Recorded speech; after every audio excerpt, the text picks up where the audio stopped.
नमस्कार. आज आपल्या स्टुडिओमध्ये पर्यावरण विषयक काम करणारे डॉक्टर मनोज पाटील सर आलेले आहेत. चला जाणूया नदीला या प्रकल्पाचे ते जिल्हा समन्वयक आहेत. म्हणजे कृष्णा नदीसाठी जे समन्वयक नेमलेत त्यातील ते प्रमुख समन्वयक आहेत. राज्यपालांनी त्यांची या प्रकल्पावरती नियुक्ती केलेली आहे आणि आपल्या सांगलीमध्ये गेली अनेक वर्ष पर्यावरणासाठी तळमळीनं काम करणारे ते कार्यकर्ते आहेत. पर्यावरणासाठीच त्यांनी दिल्लीपर्यंतचा सायकल प्रवास देखील केलाय आणि पूर्वेकडून पश्चिमेकडं पदयात्रा देखील काढलेली आहे. आणि जानेवारी महिन्यामध्ये झालेल्या चला जाणूया नदीला या उपक्रमामध्ये कृष्णा नदीच्या काठानं सुद्धा त्यांनी काम केलेलं आहे. तर एकूणच त्यांनी जे केलेलं काम आहे आणि या निमित्तानं पर्यावरणासाठी आपल्याला काय काय करता येईल याच्यासाठी ते आपल्या सोबत आहेत आज. तर पाटील सर, तुमचं सगळ्यात पहिल्यांदा स्वागत. नमस्कार. खरं तर आपली सगळ्यांचीच मिळून जबाबदारी आहे की हे पर्यावरण सुधारण्याची किंवा पर्यावरण आरोग्यपूर्ण राखण्याची. परंतु लोकांना पहिला प्रश्न हा आहे असतो की नेमकी पर्यावरणाची व्याख्या काय किंवा पर्यावरण काय हेच मुळात समजत नाही. मग ते राखायचं कसं, ते आरोग्यपूर्ण ठेवायचं कसं, याच्याबद्दलचे प्रश्न निर्माण होतात. त्यामुळे पहिलं एक साधा सोपा अगदी शालेय भाषेतला प्रश्न म्हटला तरी चालेल, पर्यावरण म्हणजे काय ते सांगा. पर्यावरण या शब्दामध्येच दोन भाग आहेत, परी आणि आवरण. परी म्हणजे भोवतालचं आणि आवरण म्हणजे संरक्षण करणारं.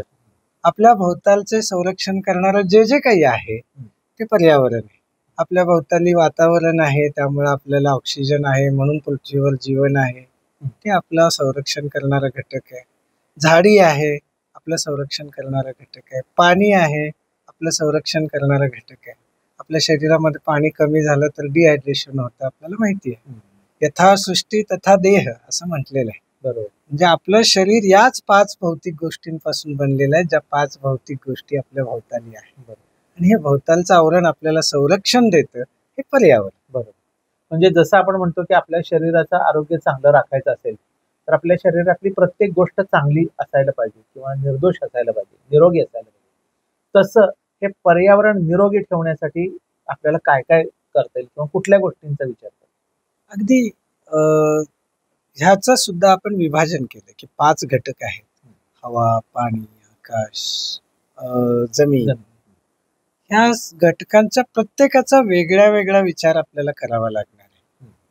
आपण याचा उपभोग घेत असताना आपण जमिनीतून पीक घेणं, बरोबर, ही प्रकृती आहे. पण जमीन उकरून खाणीतून काही काढून घेणं हे जमिनीला त्रास देणार आहे. पाणी पिणं, आपल्याला त्या नदीतून ओंजळीतून घेणं, ही प्रकृती आहे. पण त्याच्यामध्ये केमिकल मिसळणं ही विकृती आहे. झाडांच्या सावलीत बसणं, त्याच्या लाकडाचा उपयोग करणं, हे सगळं प्रकृती आहे. पण ते तोडून टाकणं ही विकृती आहे. म्हणजे करायला पाहिजे काय, तर हे प्रकृतीला अनुकूल प्राकृतिक जे कार्य आहे त्याला कसलंही बंधन, पण ही विकृती आहे ती कमी केली पाहिजे. ती विकृती कमी जितकी करत नेऊ तितकं ते निरोगी होत जाईल असं आपल्याला म्हणता येईल. आता ह्याचाच एक भाग म्हणून आता नुकतंच जानेवारीमध्ये आपण कृष्णा नदीच्या काठाकाठानं उपक्रम केला, चला जाणूया नदीला, पदयात्रा केलीत. तर हा उपक्रम करण्यामागची नेमकी संकल्पना काय होती आणि त्याच्यामध्ये तुम्ही कशा पद्धतीनं काम केलं? चला जाणूया नदीला हा महाराष्ट्र शासनाचा उपक्रम आहे. ऑक्टोबर 2022ला GR निघून त्याची सुरुवात झाली. 2023ला आपण सांगली जिल्ह्यामध्ये एक सातारा जिल्ह्याकडून म्हणजे कृष्णा नदीवरून येणारा सातारा जिल्ह्यात येतो, आपल्याकडे येते. ते सातारा जिल्ह्यामध्ये काही लोकांनी थोडं काम केलं होतं, तिथून आपण कलश स्वीकारला आणि कामाला सुरुवात झाली. पहिल्या टप्प्यामध्ये आपण सर्व ग्रामपंचायतींना भेटी दिल्या, तिथल्या स्टॅटिस्टिक्सची माहिती घेतली आणि त्या स्टॅटिस्टिक्सवर आधार आपल्याला अभ्यास करता येणार होता आणि काय करायचं हे ठरवता येणार होतं. तसे आपण अहवाल सरकारला द्यायचा होता आणि सरकार त्याची अंमलबजावणी करणार, हा सगळा त्या GRचा आशय आहे ऑक्टोबर 2022च्या. मग त्या पहिल्या टप्प्यामध्ये ही सगळी माहिती घेतली आणि ती माहितीची पडताळणी करण्यासाठी मग दुसऱ्या टप्प्यामध्ये जुलैच्या 23मध्ये, ऑगस्टच्या 23मध्ये आपले सर्व कार्यकर्ते 6-7 संस्था याच्यामध्ये सम्मिलित आहेत. म्हणजे कोणी एक संस्था एक व्यक्ती असं नाही आहे, कुणी आलं तर याच्यामध्ये सहभागी होतं. नदीवर प्रेम करणारा कुठलाही माणूस, अगदी अनोळखी माणसाने खूप छान मित्र या निमित्तानं मिळतात. आणि त्या सगळ्यांनी गावागावात जाऊन गावातल्या लोकांना भेटी दिल्या, त्यांच्या समस्या जाणून घेतल्या, त्यांचं राहणीमान बघितलं, त्याच्यातले दोष बघितले, त्याच्यातले गुण सुद्धा आहेत. काही ग्रामीण भागामध्ये लोकांची जगण्याची स्टाईल शिकावं अशी सुद्धा आहे. ते सगळं बघितलं, त्याचा अहवाल तयार केला. पण नदी प्रत्यक्षात आणि त्याच्या बाजूचा काठ एवढा अभ्यासाचा मुद्दा ठेवून जानेवारीमध्ये पदयात्रा काढली. ती पदयात्रा साधारण 8 दिवस चालली. 70 गावांना कवेत घेणारी ती यात्रा होती. गावातल्या सर्व लोकांना नदीपर्यंत आणणं आणि त्या लोकांचा नदीशी संवाद होणं आणि आपला गावकऱ्यांशी संवाद होणं, असा तो उद्देश होता. तो चांगल्या अर्थाने म्हणजे आपल्या गावातून नदी जाते आहे, परंतु आपण तिच्याकडे कधी प्रेमानं बघितलंच नाही. तिचा पूर्ण उपभोग घेतला, त्याचं पाणी घेतलं, त्याच्या काय मातीतून निर्माण होणारे ज्या विटा असतील किंवा ती माती असेल, ह्या सगळ्याचा उपभोग घेतला. पण नदी ही आपली आहे आणि आपल्यासाठी ती आहे, आपल्यासाठी काहीतरी करते असं आतापर्यंत कुणी केलंच नाही. पण हे या निमित्तानं लोकांमध्ये निदान एक काहीतरी संस्कृती रुजायला सुरुवात तरी झाली. या संपूर्ण पदयात्रेमध्ये एखाद दुसरे अनुभव असे काही सांगता येतील का जी तुमच्या लक्षामध्ये राहील? खूप खूप अनुभव, म्हणजे पहिल्या टप्प्यापासून नदी याकडे बघताना आता आपण चला जाणूया नदीला असं लोकांना सांगायचंय, शासन असं म्हणतंय आणि लोकांकडून अपेक्षा म्हटल्यानंतर लगेचच नदीकडे बघण्याचा दृष्टिकोन बदलतो. नदीला जाणून घ्यायचं म्हणजे काय, तिची समस्या काय आहेत बघायचं. मग त्या सुद्धा आपण पटकन पहिल्या अहवालामध्ये लिहून ठेवल्या की तिची पहिली समस्या आहे प्रदूषण, दुसरी समस्या आहे अतिक्रमण, तिसरी समस्या आहे शोषण, चौथी समस्या आहे महापूर. बरोबर. हा असा दृष्टिकोन मिळत जातो. म्हणजे हे आपल्या अनुभवाने आणि आपल्या समजुतीमध्ये जी काय प्रगल्भता येत जाते, हा सगळ्यात चांगला अनुभव यातला आहे. आणि जितक्या तन्मयतेनं तळमळीनं आपण त्याच्याकडे बघू तितकी प्रगल्भता आपली वाढणार आहे. बरोबर. अगदी व्यक्तिगत सांगायचं झालं तर नागठाणे गावापाशी आल्यानंतर लक्षात असं आलं की तिथं वृद्ध लोक जास्त सक्रिय आहेत. हा, उत्तर वाहिनी कृष्णा नावाची त्यांची संस्था आहे आणि खूप सक्रिय आहे.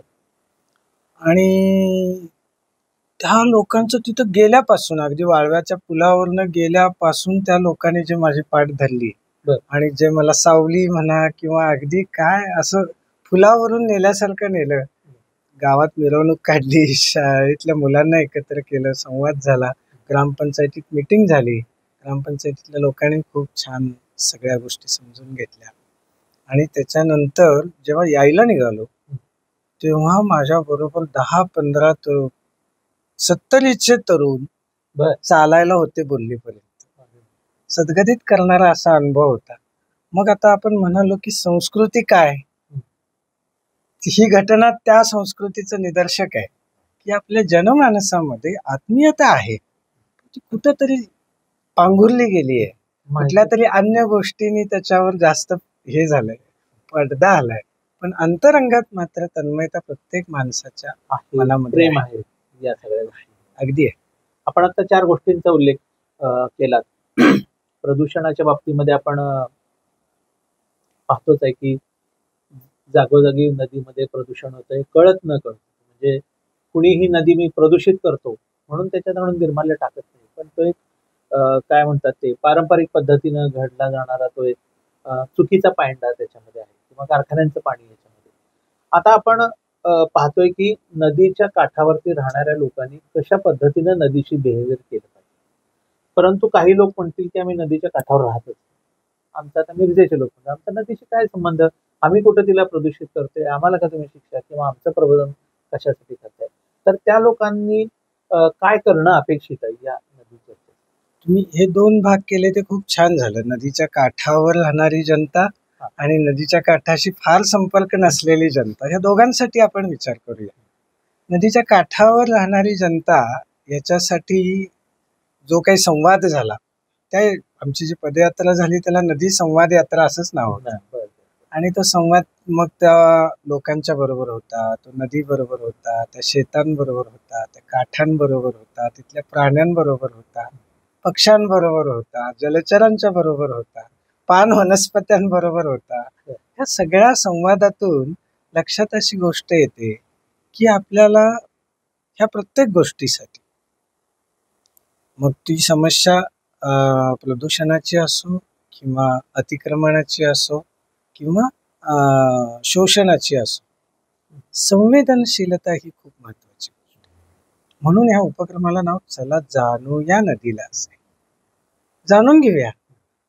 आता पहिला जाणून घेतलं तर असं लक्षात येईल की अहो ही आपली आई आहे, ही नदी आहे म्हणून आपले पूर्वज इथे येऊन राहिले, तिच्यापासूनच आपण बरेच फायदे घेतले आणि आता संपन्न झालो. आपली मुलं विदेशात आणि मोठ्या शहरात गेली आणि आपण हे संपन्न जीवन जगू लागलो. ही आपली आई आहे खरी जीवनदायी. मग आता ती आजारी असेल तर तिच्याकडे बघायला नको का? तुम्ही लांब असला तरी बघायला पाहिजे. हा एक तर घरात आहे त्यांनी तर बघतच असतं, तर बघायला पाहिजे. तेही कसं बघायचं हेही आता जरा सांगायची दुर्दैवाने वेळ आहे. आणि लांब आहेत त्यांनीही बघितलं पाहिजे. आई आहे, होय, शेवटी आई आहे. मग ते जवळच्या लोकांनी काय बघायचं? नदी आपलं जसं आपण म्हणतो की अन्न वस्त्र निवारा हे आपल्या गरजा आहेत, तशा नदीच्याही अन्न वस्त्र निवारा गरजा आहेत. तिचं अन्न आहे, तिचं निरंतर राहणारं पाणी असेल तर ती छान दिसते, आपल्याला छान वाटते, तिलाही बरं वाटतं. असं वस्त्र आहे तिच्या भोवतालचं जंगल, ते असेल तरच ती नदी व्यवस्थितपणे वाढते आणि दिसतेही छान. झाडांच्या सावल्या नदी पडते. आणि निवारा आहे ते आपण तिचं पात्र, तिचं जेवढं पात्र आहे तेवढं तिला ते मिळायला पाहिजे. त्या पात्रामध्ये आपल्याकडून अतिक्रमण नाही झालं पाहिजे किंवा त्या पात्रामधून आपलं काही शोषण नाही झालं पाहिजे. त्यातनं माती काढून घेतली, गाळ काढून घेतला, वाळू काढून घेतला, ते नैसर्गिक होतंय तिथपर्यंत ठीक आहे. पण अजस्त्र यंत्र वापरून मोठ्या प्रमाणावर होते तेव्हा नदीला त्रास होतो, म्हणजे आईला थोडक्यात त्रास होतो. आणि आईला त्रास झाल्यानंतर आई उग्र रूप धारण करू पण शकते, त्यांनी नुकतंच दाखवून दिलेलं आहे. आणि नदी काठ्याचेच काय पण सगळीकडच्याच लोकांच्या पाचावरती धारण बसली होती की ही नदी जर समजा पात्र सोड म्हणजे बाहेर आली, जसं तुम्ही नदीवर आक्रमण करता तसं नदीनं तुमच्यावरती आक्रमण केलं तर काय होतं, याचा अनुभव सांगलीकरांनी 3-4 वेळेला तर घेतलेला आहे. म्हणजे तत्पूर्वी खरं सांगायचं झालं तर नदीला पूर आला असं म्हणलं तर आपल्याकडं 2005च्या आधी जनावरांच्या खड्ड्यात पाणी आलं की आपण नदीला पूर आला असं म्हणायचं पूर्वीच्या काळी. परंतु 2005 नंतर सांगलीकरांनी पूर अनुभवले, जे म्हणजे स्वप्नात सुद्धा कधी वाटलं नव्हतं की असेही येतील. तर तिच्याकडे आपण अतिक्रमण केल्यामुळे तिनं आपल्यावरती आक्रमण केलं, परंतु शेवटी आई असल्यामुळे ती दयाळू आहे आणि ती आता नुकतीच परत आपल्या आपल्या पात्रामध्ये परत गेलेली आहे. आज ऍक्च्युअली आपण जो हा सगळा जो घाट घातलाय असं म्हणता येणार नाही, पण जे आपण नियोजन केलंय ते अमृत प्रकृती वंदना या संदर्भानं आपण हे केलेलं आहे. तर अमृत प्रकृती वंदना ही संकल्पना काय आहे, हा पंधरवडा जो आपण साजरा करणार आहोत, ही संकल्पना काय आहे आणि त्याच्यातनं काय साध्य करायचं? अमृत प्रकृती वंदना ही जी संकल्पना, ह्याच्या पाठीमागे एक कथा आहे. कथा जयपूर प्रांतातली आहे, राजस्थानातली. तिथं एका राजाने ठरवलं की आपण एक नवा राजवाडा बांधूया. मग त्या राजवाड्यासाठी लागणारा जो लाकूड फाटा आहे ते खेजडी गावातून घेऊया. त्या खेजडी गावामध्ये जेव्हा राजाचे कर्मचारी गेले तेव्हा ती झाडं तोडण्यापासून विरोध झाला. ती विरोध करणारी महिला होती अमृता देवी बिश्नोई. तिनं गावातल्या लोकांना सुद्धा मोबिलाइज केलं. आता आपण रक्षाबंधन करायचं 19 तारखेला, तर रक्षाबंधन असं हे ठीक आहे, हाताचं, माणसाचं, भावाचं, बहिणीचं झालं, पण ह्या झाडांचं रक्षण केलं तर आपण जगणार आहे. आणि ह्या झाडांच्या रक्षणासाठी आपली मान जरी कापली गेली तरी तो फायद्याचा सौदा आहे, असं समजावून सांगून त्या महिलांना एकत्र केलं. महिलांनी त्या झाड तोडीला विरोध केला.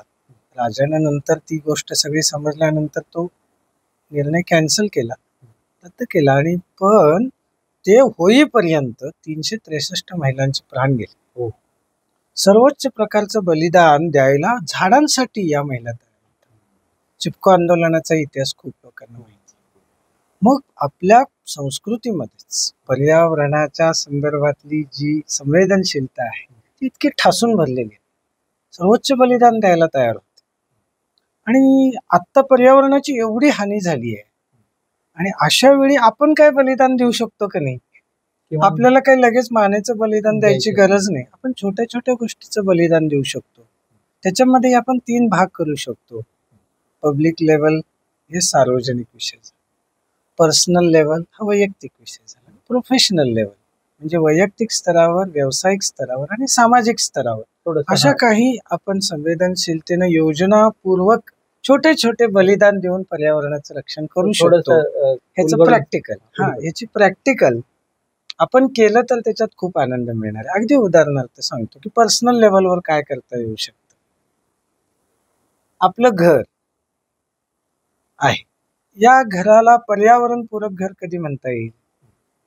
जेव्हा या घराच्या भोवताली झाडी असते, त्या झाडांवरती पक्षी येत असतील, त्या पक्ष्यांना पोटभर खाण, उन्हाळ्यामध्ये गरज असेल तर आपण ठेवलेलं पाणी मिळत असेल, आपण जे ऊर्जेचा वापर करतो तो मर्यादित स्वरूपात असेल, पाणी जे असेल तेही मर्यादित स्वरूपात आपण वापरत असतो, आणि इव्हन जे पाणी गटारीला जातं ते सुद्धा विषारी असणार नाही.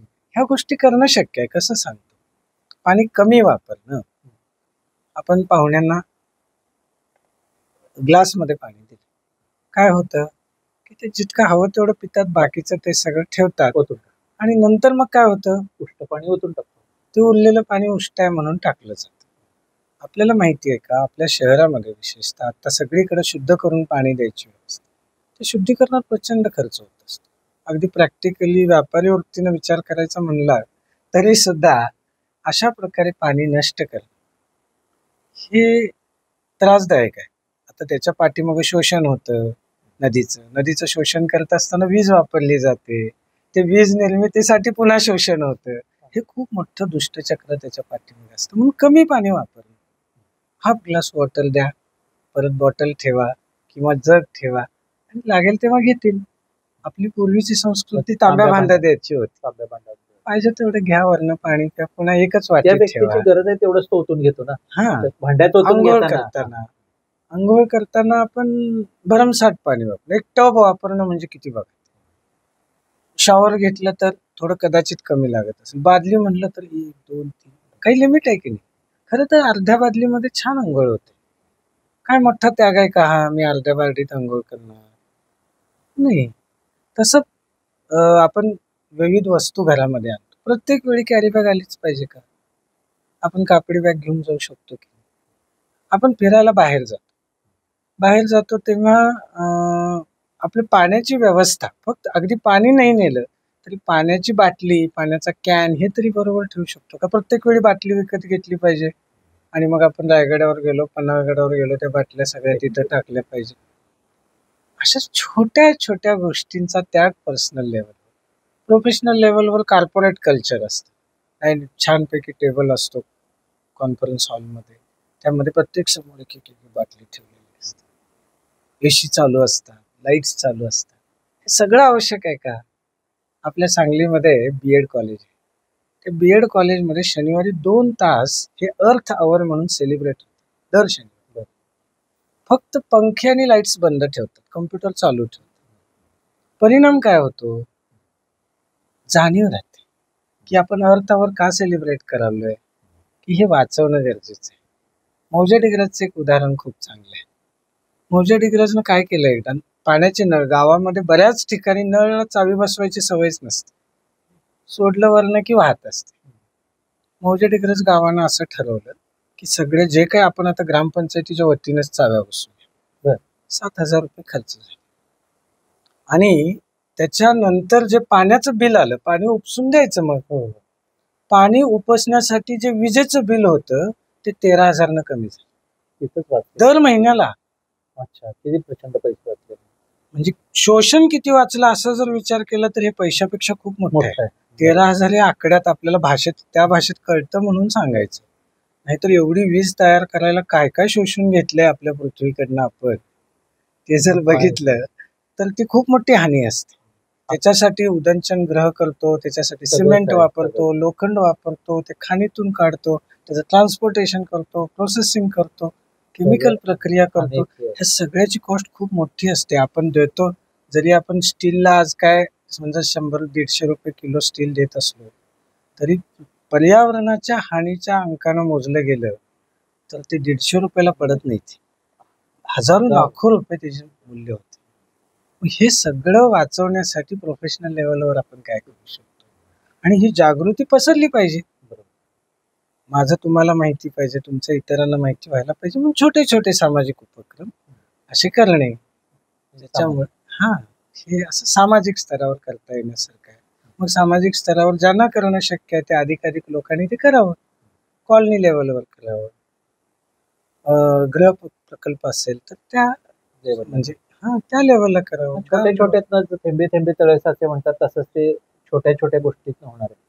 आता आपण जो उपक्रम करतो एकूणच, त्याच्यामध्ये तुम्ही वर्षातले 3 दिवस माझ्याशी बोलताना बोललात की 3 दिवस या उपक्रमामध्ये सर्वांनी सहभागी होणं अपेक्षित आहे.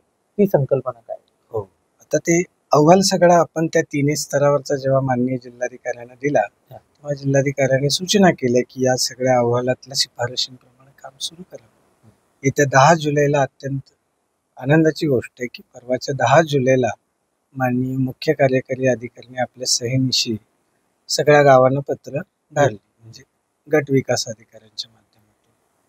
त्याच्यामध्ये त्या शिफारशीची अंमलबजावणी करावी असे 10-12 मुद्दे आहेत. त्यातला एक मुद्दा असा आहे की 5 जून जागतिक पर्यावरण दिन, 2 ऑक्टोबर महात्मा गांधींची जयंती आणि 22 मार्च जागतिक जल दिन, ह्या 3 दिवशी त्या गावामध्ये या विषयाच्या जागृती करणाऱ्या कार्यशाळा व्हाव्यात.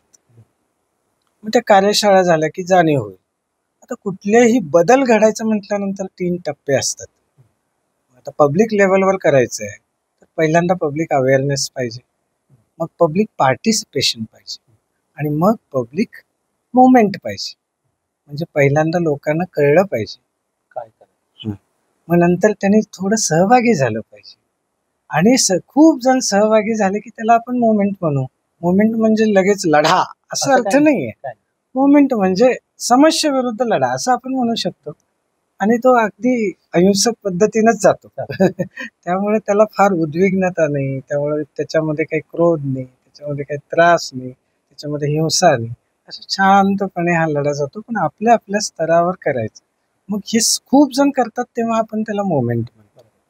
मग हे तिन्ही टप्पे साध्य व्हावे म्हणून ह्या 3 दिवसामध्ये त्या गावामध्ये जायचं, आणि मग प्रत्यक्षात ह्याची अंमलबजावणी करावी. म्हणून ते पत्र काय सांगतं, ही जबाबदारी ग्रामसेवकांची.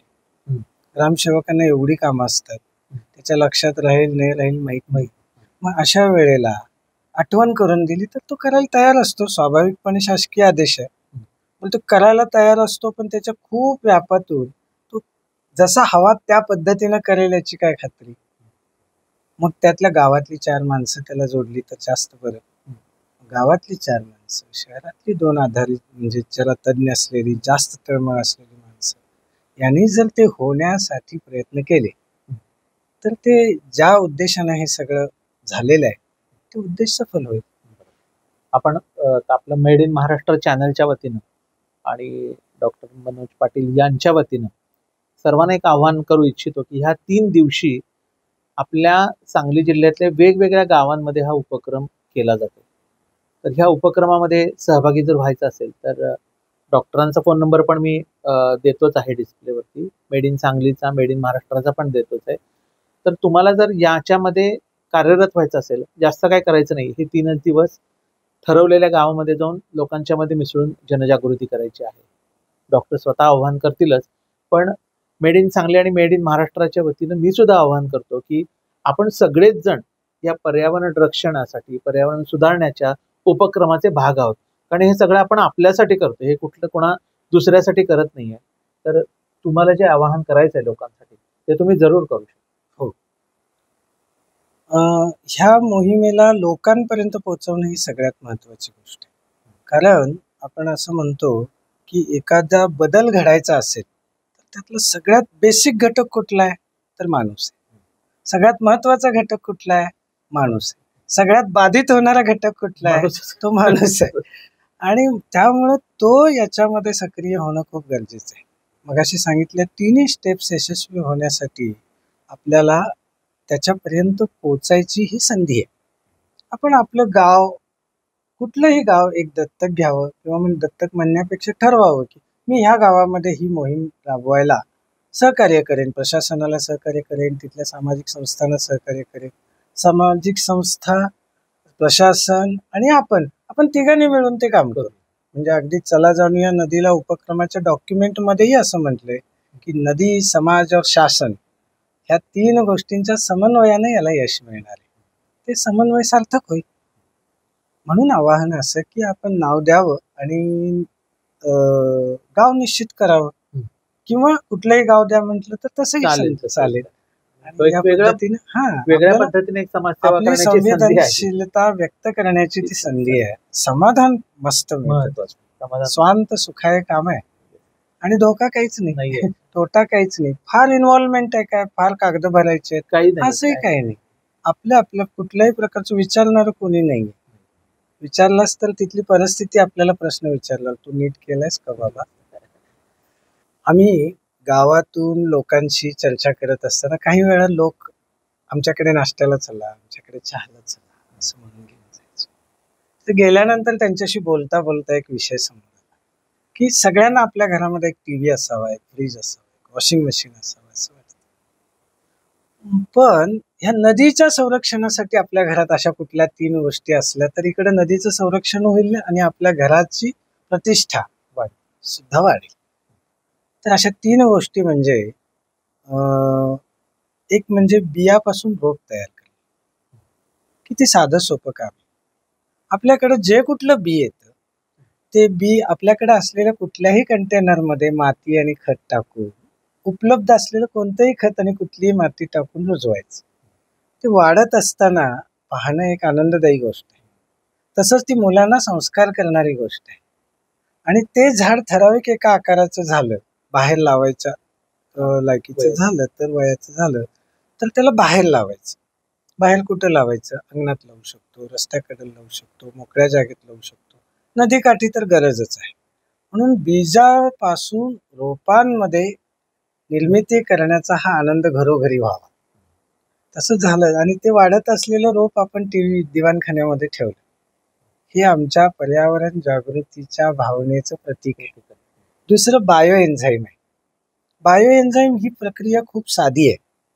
अगदी 2 दिवसापूर्वी घडलेली गोष्ट आहे. माझ्या परड्यामध्ये घेवड्याचं एक वेल आहे आणि ते अचानक वाळायला लागलं. वाळायला लागल्यानंतर आता काय करायचं, मी काय त्या विषयातला तज्ज्ञ नाही, पण माझ्याकडे बायो एन्झाईम आहे. ते बायो एन्झाईम त्याच्यावरती फवारलं, दुसऱ्या दिवशी ते तरतरीत झालं. बायो एन्झाईम काय आहे? अगदी साधी गोष्ट. 30 ग्रॅम गूळ, 70 ग्रॅम फुलांचं किंवा फळांची उरलेली अशी ओली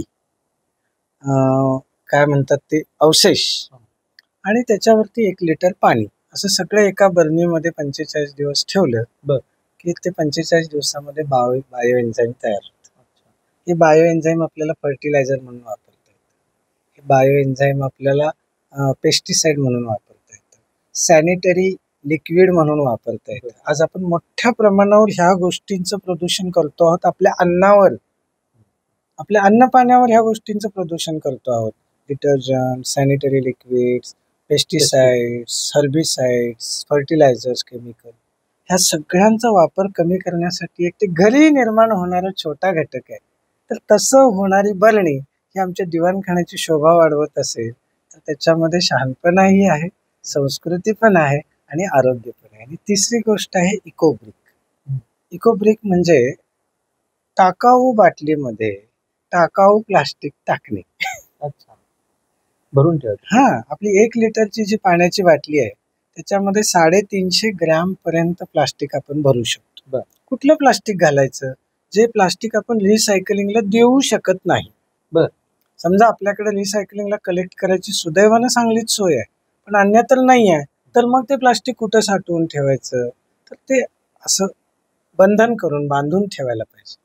आणि त्यात पण जे अगदी छोटं प्लास्टिक असतं ते जास्त घातक असतं. चॉकलेटचे रॅपर्स, दुधाचे कट केलेले तुकडे, बरोबर. किंवा आपण पेनावरचे पेन आणलं, खोड रबर आणलं, कुठली वस्तू आणली तर त्याच्यावर रॅपर असतो. हे असलं प्लास्टिक आपण त्यात भरत राहिलो आणि तर ते दिसायला छान दिसतं, कारण ते रंगीबेरंगी असतं. आणि ते 350 ग्रॅम जर झालं तर ते ब्रिक म्हणून वीट या अर्थानं वापरता येतं. आपल्या सांगलीमध्ये तशी भिंत आहे, तशी त्या अशा इको ब्रिकने वापरलेली तयार केलेली भिंत आपल्या सांगलीत आहे. म्हणजे आपल्याला ते नदीचं शोषण करून पण विटा आणाव्या लागणार नाही आणि मातीचं दूषण करणाऱ्या प्लास्टिकलाही एक स्थिरीकरण मिळेल. जोपर्यंत आपण रिसायकलिंगची पूर्ण व्यवस्था करत नाही तोपर्यंत इको ब्रिक ही एक छान संकल्पना घराघरात मुलांना आवडणारी आहे. काय त्याला सांगायचं? हा, आणि अगदी त्यात फक्त नियम 2च आहेत की ते ओलं असू नये, नाहीतर किड होतं. आणि दुसरं म्हणजे ते आपण रिसायकलिंगला जे देऊ शकत नाही ते असलं तर बरं, रिसायकलिंगला देतो ते द्यावं. असं जे ओलं नसलेलं, घाण नसलेलं असं प्लास्टिक त्यात बरंच जायचं. 350 ग्रॅम झालं, पण त्यातलं एक स्टॅटिस्टिक्स फार इंटरेस्टिंग आहे. हे 350 ग्रॅम होण्यासाठी जेवढं प्लास्टिक आपण त्यात भरतो ते जर असं जमिनीवर पसरलं तर ते 1 गुंठा जमीन बाद करतं. म्हणजे 1 इको ब्रिक 1 गुंठा जमीन बाद करत. ते बाद होण्यापासून वाचवण्याचं पुण्य आपल्याला मिळेल आणि आपल्या घराची देवाणखाण्याची शोभा वाढवेल, आपल्या शहाणपणाची प्रतिष्ठा वाढवेल. ते आणि वेगळंच. त्यामुळे ह्या 3 गोष्टी, इको ब्रिक, बायो एन्झाईम आणि सॅपलिंग्स म्हणजे रोप, हे आपल्या घराची शोभा वाढवेल. असं आपण, मग ते नदीच्या काठी राहणारे लोक असो नाहीतर काठीपासून दूर राहणारे लोक असो, तर सगळ्यांसाठी करण्यासारखा उपक्रम आहे. तर या सगळ्या एकूण याच्यामधनं काहीतरी चांगलं छान निष्पन्न व्हावं अशी मी अपेक्षा व्यक्त करतो. आणि तुम्ही वेळात वेळ काढून आलात आणि हे आपलं सगळ्यांचंच काम आहे, सगळ्यांचंच कार्य आहे. या कार्यामध्ये आम्हीही तुमच्या बरोबरीने सहभागी आहोत असं तुम्हाला आश्वासन देतो आणि थांबतो. नमस्कार. धन्यवाद. आपण सगळेजण मिळूनच हे काम करू शकतो आणि त्याच्यामध्ये आपण जो पुढाकार घेतलाय, मला जे प्रोत्साहन देत आहात, म्हणजे माझं स्वांत सुखाय, सुख वाढवण्यामध्ये तुम्ही भूमिका बजावतात, खरोखर मनापासून धन्यवाद. असं सुख खूप लोकांना प्राप्त होऊ दे अशी भावना आपण करूया.